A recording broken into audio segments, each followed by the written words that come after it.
Okay, so maybe you're staring at this copy of The Catcher in the Rye, wondering if it's actually worth the hype. Or maybe it's on your required reading list. And let's be honest. Those classics can be a little intimidating sometimes. Yeah, they can. So, today we're going to do a deep dive to help you decide if The Catcher in the Rye is something you really want to spend time with. We'll be looking at the writing style. Some of the major themes that people are always talking about, and how this book compares to other coming-of-age stories you might have read. We'll also unpack Yeah. what makes this book so polarizing, because some people absolutely love it. Right. Others hate it. Right. But either way, it's a book that tends to stick with you. That's so true. I think that's one of the things that I've always heard about it, and that's why I'm excited to dive into this one today. Let's get right into it. Yeah. Let's talk about Holden Caulfield. Okay. He's our narrator, and I feel like his voice is what everyone either loves or hates about this book. You got it. So, I have a confession. I tried to read this in high school and just couldn't get into it. Mm-hmm. Holden just seems so whiny to me. Okay. Is that a common reaction? You know, I think it is a common reaction. Okay. Holden's voice is very distinctive. You know, it's full of slang. He uses a lot of repetitive phrases like phony. Yes. And he has this kind of negativity that just permeates everything. And Yeah. so for some readers, that feels really authentic and raw, like you're really in the head of a teenager. But for others, it's just really grating. Yeah, I could see that. It can be really off-putting. Okay, so it's a gamble. You might love it. Yeah, You exactly. might hate it, but you can't deny it's a very distinct voice. It's powerful. Okay, so one of the things I've heard about this book is that people debate whether Holden is even relatable to like modern teenagers. Yeah, that's a big debate. So is his angst even relevant today? I saw a review by a high school student Oh, wow. for The Advocate, and she was arguing that Holden's problems feel kind of small compared to what teenagers face today. So like Holden's worried about these phonies. Right. And meanwhile, teens today are dealing with Social media, yeah, the pressure, the pressure to get into college. insane college admissions, that kind of thing. All of that, yeah. Okay. So, you know, she's saying he's kind of out of touch. Right. But on the other hand, I've seen a ton of Goodreads reviewers who say that actually his struggles with grief and loss and feeling disillusioned are actually really timeless. Okay. Because those are very human experiences that kind of transcend Yeah. generational gaps. So maybe his reactions might seem immature, but those core emotions are still relatable. Right. And so, you know, even if his reactions seem a little over the top for some readers, they still can understand those basic emotions. Okay, so maybe it comes down to whether you can connect with Holden's personality or not. I think that's part of it, but it's also about how Salinger uses Holden's voice to explore these deeper themes. Okay. One of the big ones is this idea of Holden's obsession with protecting innocence, which is symbolized by him wanting to be the catcher in the rye. Okay, that's what I wanted to ask about, because the title has always intrigued me. Right. What's the deal with catching kids in a field of rye?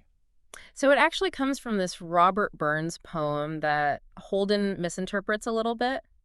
He has this image in his head of saving children from falling off this cliff in a field of rye. Okay. And that becomes a metaphor for his fear of growing up. I see. In losing that sense of wonder and innocence. Okay, so he's trying to preserve that childhood innocence. Right. But maybe that's where the disconnect comes in with modern readers, because maybe teenagers today aren't as obsessed with innocence as Holden was. You know, I think you're right. I think modern teenagers are much more aware of the complexities of the world. Yeah, exactly. They've grown up with the internet. They've seen it all. They've seen it all. Right. But, you know, I still think there's that underlying fear of losing your sense of wonder, of having to compromise your ideals. And I think that's something that people of any generation can relate to. Okay, so even if the specifics of Holden's world feel a little dated, those core emotions are still something we can tap into.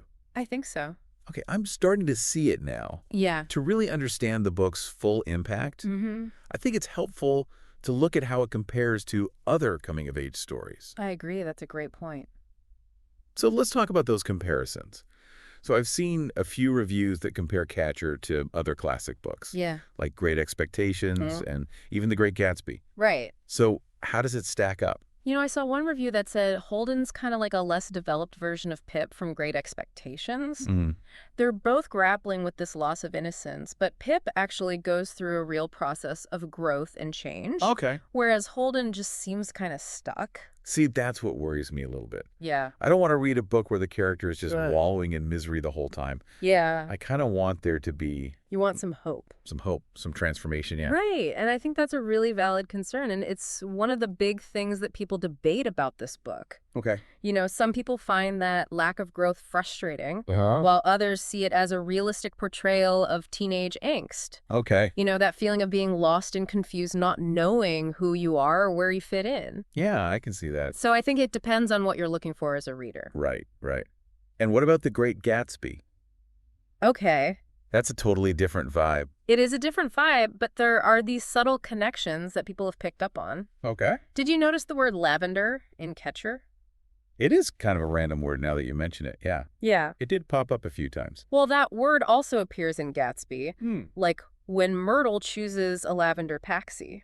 Oh, interesting. It's a small detail, but one reviewer suggested that maybe Salinger's intentionally echoing Fitzgerald.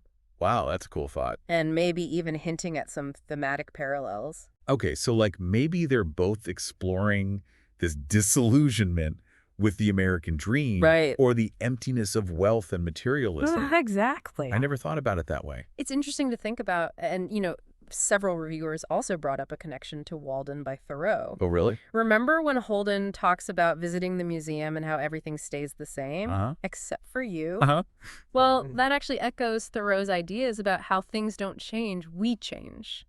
Right, that's so true. It's our perception that shifts. Okay, so I'm starting to see how Catcher in the Rye connects to these bigger ideas about identity and change and perception. Right. And that connection to transcendentalism is really important because transcendentalists believed in the inherent goodness of humanity and the importance of intuition and personal experience over societal norms. Right. And you see that in Holden with his rejection of phoniness and his search for authenticity. Yeah, that's a great point. He's very much in line with those ideals. Okay, so we've got this complex character in this book that's full of literary and philosophical allusions. Right. But how does it all come together for the reader? Well, like we've been saying, it depends. Okay. Some readers are just captivated by Holden's voice, and they find his journey really moving. They connect with his vulnerability, his honesty, his rebellion against a world that he sees as superficial and phony. Okay. But other readers just find him unbearable. Yeah, I can definitely see that. They see him as this privileged, hypocritical whiner who just needs to grow up. So it sounds like this book is kind of a Rorschach test. It is. It's a Rorschach test. You either see Holden as this hero fighting against conformity, or you just want to shake him and tell him to get over himself. Exactly. Okay, so maybe it's not a light and easy read. It's not. But it's a book that makes you think and feel something. It does. And even if you don't end up loving Holden, right, you can still appreciate Salinger's skill as a writer and the impact that this book has had on literature and culture. Absolutely. And I think even if some of Holden's specific anxieties feel dated, the book raises these really timeless questions about authenticity and identity and the pressures of growing up in a world that doesn't always make sense. Yeah, I could see that. I think that's something that people can relate to no matter what generation they're from. Okay, so I'm curious, how do you think Holden would react to today's world? Oh, interesting. With social media and all the internet culture? I think that's a great question. Would he be even more freaked out by the phoniness? Yeah. Would he find it even more phony than the world that he criticizes in the book? Right. I think Holden would be both fascinated and horrified by social media. Okay.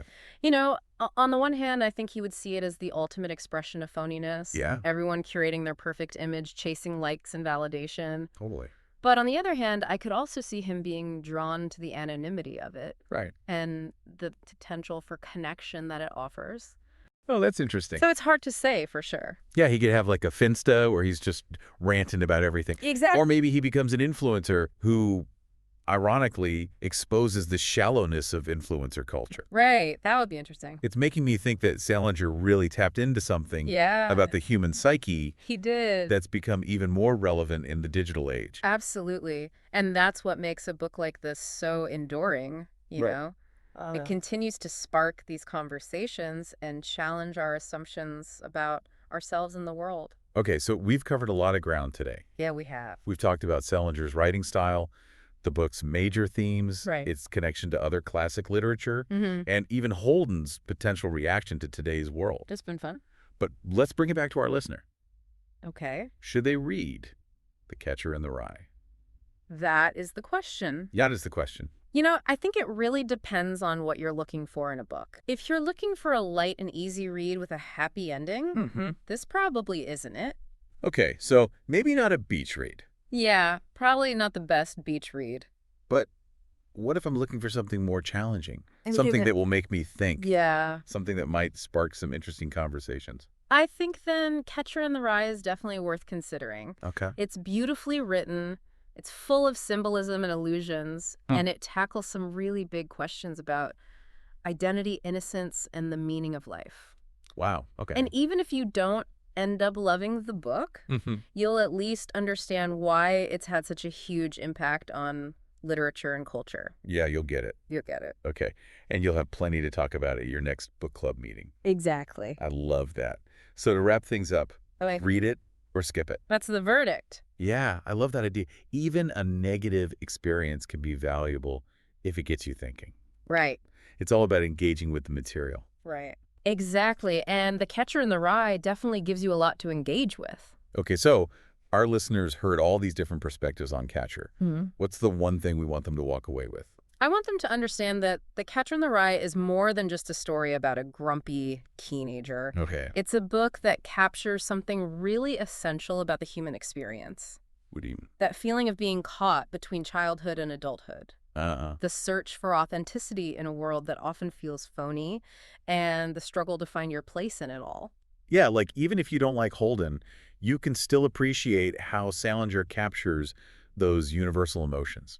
Exactly. And for a lot of readers, Holden's voice becomes this touchstone for their own adolescent angst and confusion. Right. It's a reminder that they're not alone in feeling those things. I can see that. It's powerful. Okay, so to sum it all up, read it or skip it. What's the verdict? Yeah, what's the verdict? You know, if we think back to our mission for you today, it really depends on what you're hoping to get out of the experience. Okay, if you're looking for a fast-paced plot or a traditionally likable character, this might not be the book for you. Okay, so maybe not the best choice for like a beach read. Probably not. But what if I'm looking for something a little more challenging? Okay. Something that will make me think and maybe even spark some interesting conversations. Then Catcher in the Rye is definitely worth checking out. Okay. It's beautifully written, it's full of symbolism and allusions, and it tackles some really big questions about identity, innocence, and even the meaning of life. Wow. Okay, so Even if you don't end up loving the book, you'll at least understand why it has had such a huge impact on literature and culture. you get it. You'll totally get it. And you'll have plenty to talk about with your friends. Exactly. So ultimately, it's up to you to decide Yeah, if you want to give The Catcher in the Rye a try. that's right. I think we've given you all the info you need to make that decision. We've explored the writing, the characters, the theme, The comparison. the comparisons to other books. Right, and even Holden's potential reaction to today's world. Yeah, we really dug deep We did a deep dive. into the heart of this controversial And captivating. and captivating novel. That's our deep dive into The Catcher in the Rye. Hope you enjoyed it. Happy reading.